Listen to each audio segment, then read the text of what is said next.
Welcome to my YouTube channel. আমাদের চ্যানেলের পক্ষ থেকে জানাই সকলকে স্বাগত।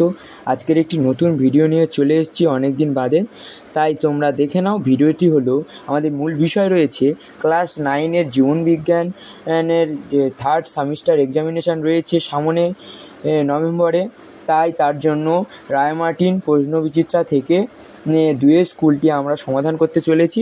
ভিডিওটি ভালো লাগলে সাবস্ক্রাইব এবং তা কমেন্টে জানাবেন কেমন লেগেছে ভিডিওটি। চলো দেখে নাও। 2 নম্বর স্কুল, বিভাগ ক। একের দাগের 1 হট ডাইলুট স্যুপের বর্ণনা দেন কে? এখানে হবে হ্যালডেন। 2 দাগের প্রশ্ন, প্রদত্ত কোনটিকে মহাকাশচারীরা খাদ্য হিসাবে গ্রহণ করেন? এখানে হবে ক্লোরেল্লা। 3 নম্বর প্রশ্ন হবে মসবর্গের দেহে যে কাণ্ড সদৃশ অংশ বর্তমান সেটি হলো কলিড। 4 প্রশ্ন, কটি অ্যামাইনো অ্যাসিড আমাদের দেহে সংশ্লেষিত হতে পারে না? 9টি। আর 5 দাগে কোন ভিটামিনকে রাইকাইটিক ভিটামিন বলা হয়? এখানে ভিটামিন ডি। কোষ পর্দা পিএলপি সজ্জায় সজ্জিত মতবাদের প্রবক্তা হলেন রবার্টসন। চক্রাকার ফসফোরাইলেশনে উৎপন্ন এটিপির পরিমাণ হলো 1 অণু, আর অবাধ শোষণে উৎপন্ন শক্তির পরিমাণ হলো 50 kcal। আর শ্বাসবৃক্ষের কোনো মাছের অতিরিক্ত শ্বাসঅঙ্গ হলো শিঙি মাছ। প্লাজমা কোষ কোন ধরনের অনাক্রম্যতার সঙ্গে সম্পর্কিত? এটা হবে রসভিত্তিক অনাক্রম্যতা। আর বিসিজি হলো জীবিত দুর্বল ব্যাকটেরিয়া। 12 নম্বর প্রশ্ন হলো ডিপথেরিয়া রোগের জন্য দায়ী প্যাথোজেন হলো, এটা হবে অপশান এ। 13 দাগের প্রশ্ন, ইকোস সিস্টেম শব্দটি প্রবর্তন করেন ট্যান্সলি, অপশান এ। 14 নম্বর প্রশ্ন, কমিউনিটি স্তরে যে আন্তঃক্রিয়ার ফলে উভয় প্রজাতি উপকৃত হয় তা হলো মিথজীবিতা। 15 নম্বর প্রশ্ন, বিজ্ঞান ভিত্তিক পরিচালন ব্যবস্থার মাধ্যমে বন সংরক্ষণের পদ্ধতিকে বলা হয় সিলভিকালচার, এটা হবে অপশান বি। চলো পরবর্তী প্রশ্ন দেখে নাও। রুই মাছের দেহ ড্যাশ আঁশ দ্বারা আবৃত থাকে? সাইক্লয়েড আঁশ দ্বারা আবৃত থাকে।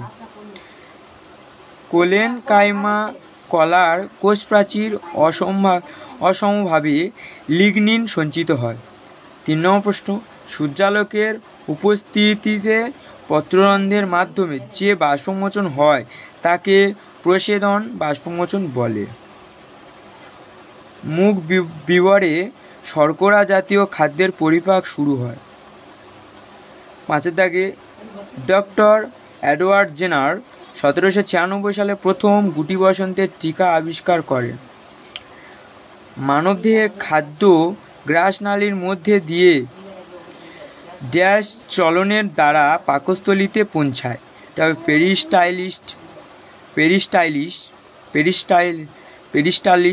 পেরিস্টালসিস। 3 দাগে সত্য মিথ্যা। টিনোফোরা পর্বের একটি প্রাণী হলো হর্মিফোরা, এটা মিথ্যা।